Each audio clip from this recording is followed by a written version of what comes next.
How do I know if I'm the real father of an unborn baby? My wife and I experienced some relationship problems caused by an ex-boyfriend of hers that I believe to still be affecting us today. For some context, we first met when we were studying overseas and working part-time together at the same restaurant. I'm from Australia, and she is from France. After a few shifts together, we became friends and then eventually started dating. I was 19, and she was 24 at the time. We dated for a little over 3 years before moving back to my home country, and 2 years after moving, we decided to get married. The problem started when my wife and I just got engaged. We decided to do the obligatory social media announcement posts, informing everyone about our exciting news. It was around a week later when I was sent a message request by an Instagram account I didn't know, but saw that my wife and the person followed each other, so I thought it was one of her old school friends or something, and decided to accept the request. By then, I had gotten over 100 messages from my wife's friends and family. I'd never met congratulating us, so I was expecting this message request to be more of the same. Instead of a congratulatory message and an introduction as to who they were, I was sent a bunch of screenshots of messenger chats that were in French and a message that followed saying that I should read these conversations to know how my fiancé is. I was feeling that something was a bit off, but still believing that this person was a family member or friend of my wife. That's English wasn't very good. I decided to translate the screenshots to be able to respond to them. Naively, I translated them to think that they'd just be some cute messages, to only read that it was conversations between two people. The topics included the recounting of sensual encounters, the sensual acts that they had performed, boyfriends, and how inferior Asians guys are to white guys. I am Asian, by the way. I sent a message back to the person asking who the messages were between. They replied, saying that it was my new slut wife, and sent 3 adult videos. I was in shock, and immediately thoughts that she had cheated on me filled my mind. After sitting for a while and trying to comprehend what had happened, I decided that I would watch the videos to try to see if it is actually my wife in them. Later that night, after my wife had fallen asleep, I decided to watch the videos, believing that there would be no way that the woman I had been living with for 5 years could do something like this. But to my disappointment, I confirmed that all videos were of her. The first 2 of the videos appeared to have the same guy, and the third video and a different guy. To say I was furious was an understatement. I had literally watched the woman I wanted to spend the rest of my life with, damn not 1, but 2 other guys. The most painful and infuriating things for me was seeing her acting in ways she never did with me, and also doing certain sensual acts with other guys that I really wanted to try, but she downright refused to do with me, even after 5 years of dating and a proposal. I decided that I needed to confront her, thinking that she had cheated on me with a bunch of other guys. I wanted her to explain to me why she did it. After staying awake and waiting through the entire night and not being able to wait anymore, I woke her up at 6 a.m. and showed her everything that was sent to me and asked her to explain what this all was. She immediately started hyperventilating, then began to cry. She kept repeatedly apologizing and begging me not to leave her, and was like this for a good 10 minutes. After managing to calm her down, she explained that she never cheated on me, and these videos were taken before we had met, and that she didn't even know these videos existed. She also tried reassuring me that the messages were between her and her best friend, and they would share everything about their lives with each other. She said the things they talked about were from so long ago that it felt like a different person had written the messages. She kept repeating that the things she said in those messages made her feel deep shame and regret. It was so embarrassing to her that she acted and spoke like that. To try to prove she wasn't cheating, she showed me the chat history between her and her best friend, and found the exact same sections of the conversations in the messages between them, and saw that they were from long before we had met. She also explained to me that the guy who sent me the message on Instagram was her first boyfriend from high school in France.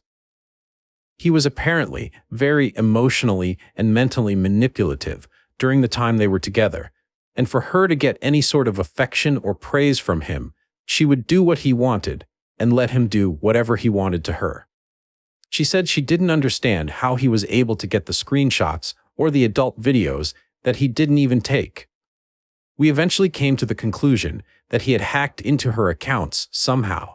She said that the two guys in the videos were short-term Korean boyfriends from when she first moved overseas. To say I was relieved was an understatement, but I still had the feeling of disgust when I looked at my wife. Over the next few months, I tried pretending that everything was okay, but I couldn't get over what I had seen. She was a completely different woman in my eyes. I know body count shouldn't matter, but reading the messages about how many guys she slept with really bugged the crap out of me. We had told each other our body counts in the past, and I wasn't bothered with it at all. She literally could have told me any number, and I think I would have been fine with it, as long as it was the truth. But now that I know that not only did she lie about the amount, if men she had been with, but the fact that half of those men were guys I knew quite well and considered friends, destroyed me.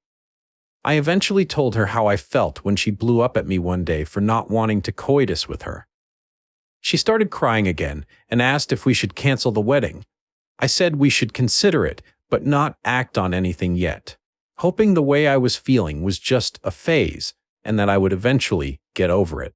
The last thing I wanted was for my friends and family to ask why we're not getting married anymore, and me having to explain the things that happened. We agreed to go to couples counseling together, with the goals of fixing our relationship and getting married on the date we had set before that crap happened. We found couples counseling to be very helpful, and one of the best things we both liked while at our sessions was we were able to verbally express what we were feeling and literally have it translated perfectly into a cohesive explanation by our couples counselor. After 10 sessions, we had been given a list of strategies for us to use together to mend our relationship, and I had been referred to a psychologist for some private sessions that I was super beneficial. At this stage, everything was almost back to as it was before I was sent the messages, but I honestly never quite felt the same or trusted my wife again the way I used to.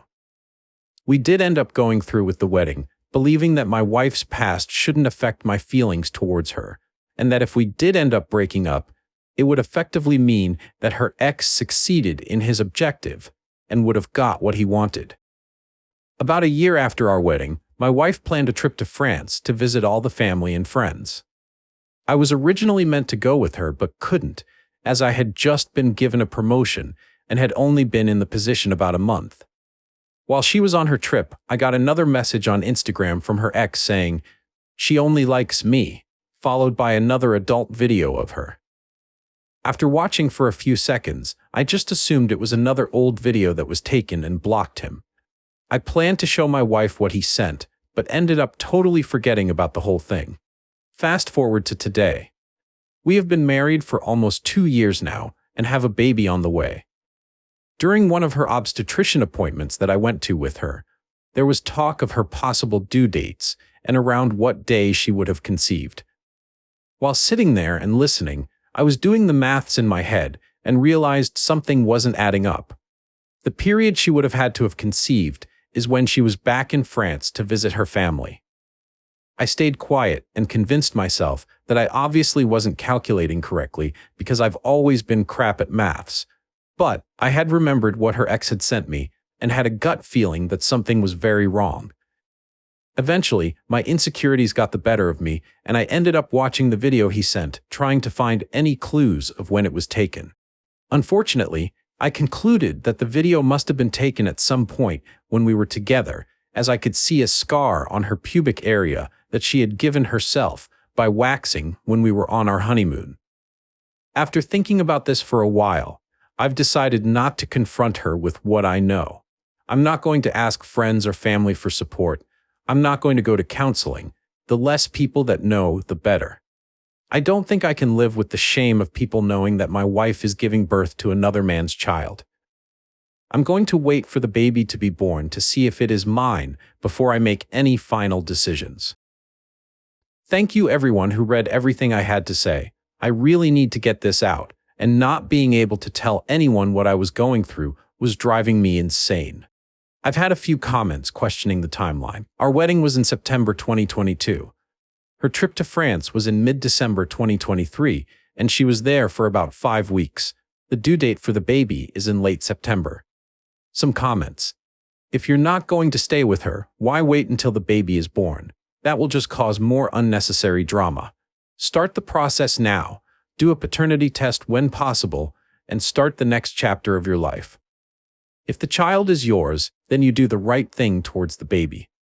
Dude, don't wait. Forget the shame. Imagine a lifetime of being treated like a doormat. Imagine this happening again and again and again. I'm pretty sure you can get prenatal DNA tests. You can know before the baby is born whether or not it's yours. Best of luck. Please don't feel shame for something you can't control in your wife cheating on you. You can only control your actions.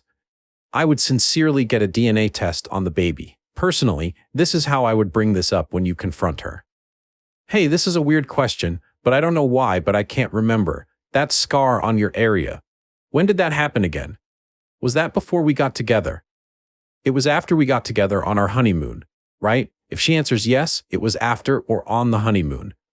Boom. Serve her divorce papers and walk, nay, run, and demand a paternity test. Even if the child is yours, there is no shame in divorced parents. She is nothing but a liar and a cheat. If she says the scar was before then, before you dating, then you may want to hold back, but more likely she'll be like, ugh, come on, you remember? It happened when we remembered? On our honeymoon?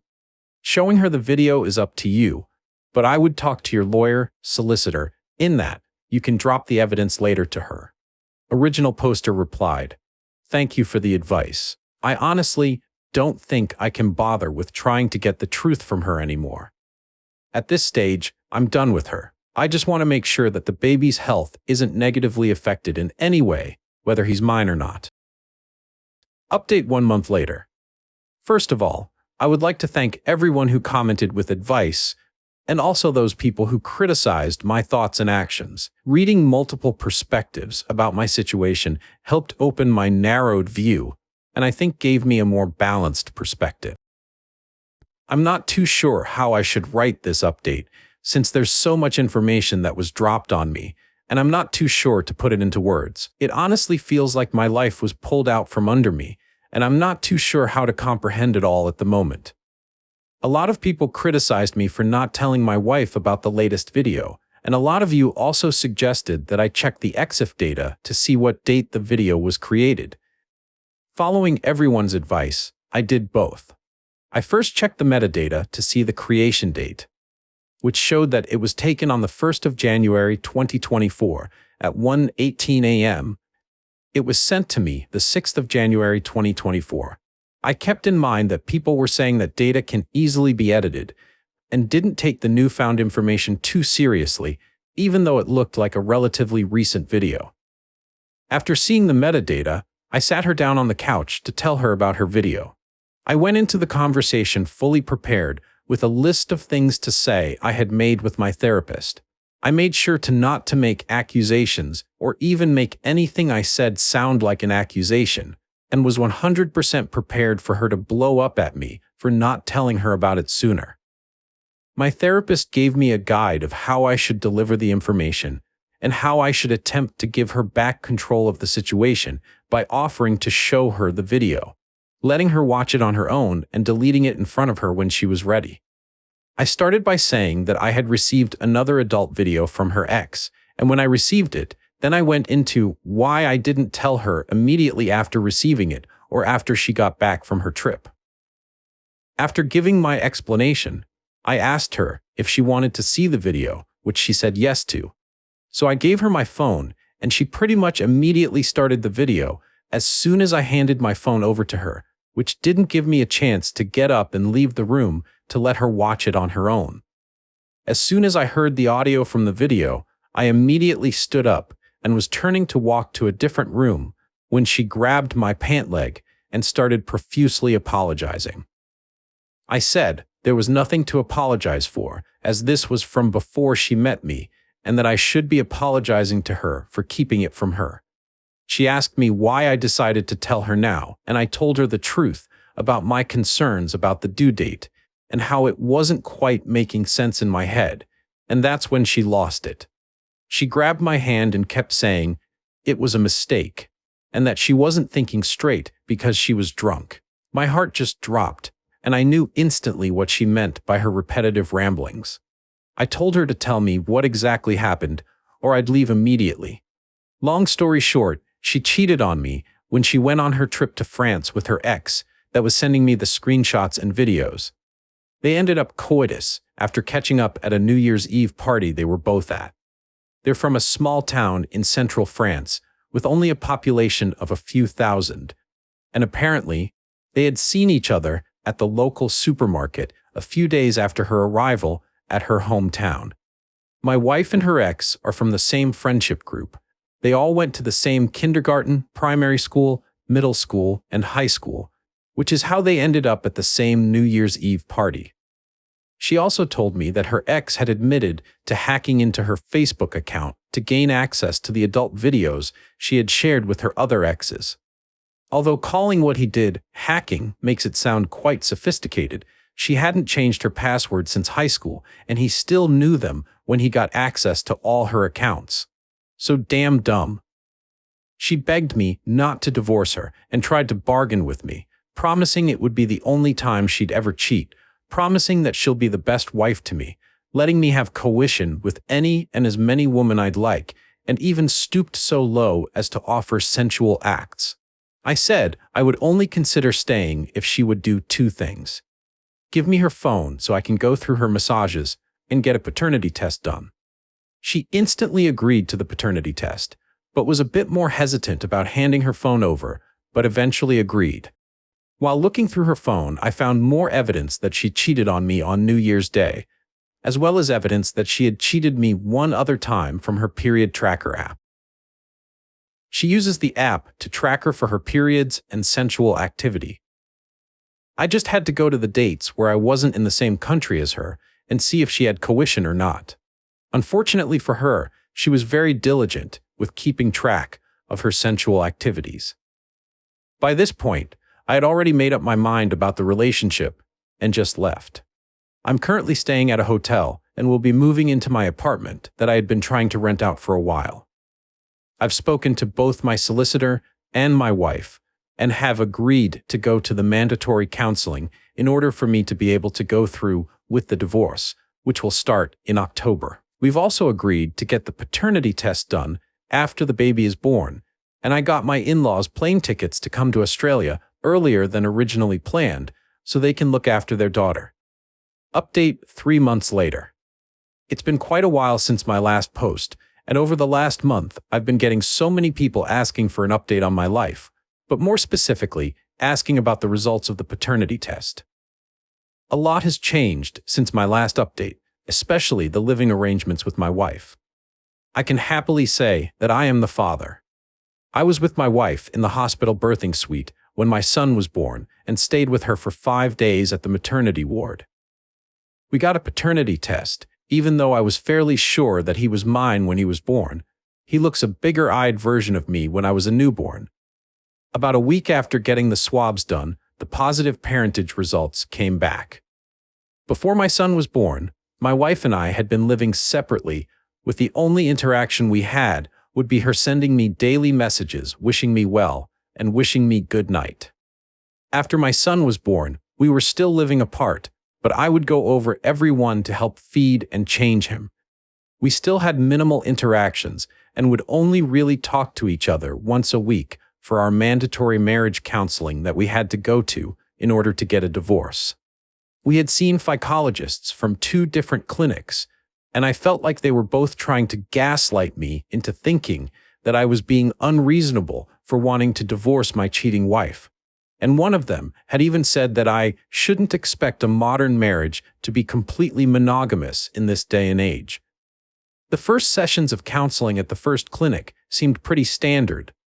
A lot of telling each other how we feel with the counselor in the background, only speaking when providing prompts to get us talking. If the counseling session continued as it was, it would have been fine.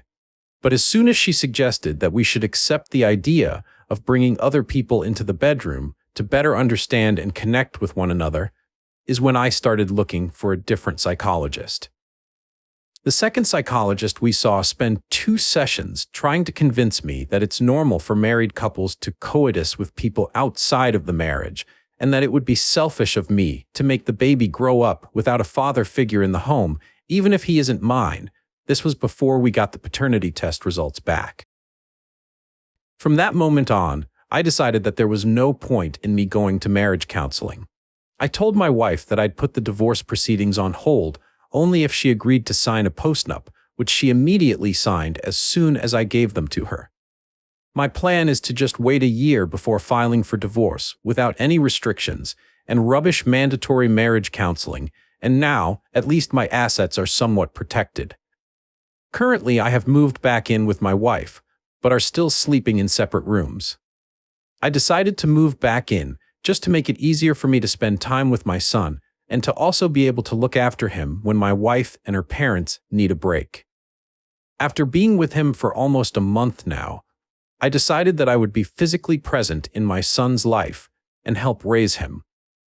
I believe that it is my duty as his biological father to give him the best life possible, no matter the discomfort I feel of having to interact with his mother. What I'm trying to think about now is how that is going to be possible after the divorce, and how that will impact his emotional and mental development.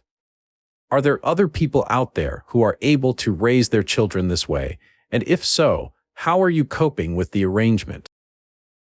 And thanks to all those who were concerned about my love life, but nothing is happening.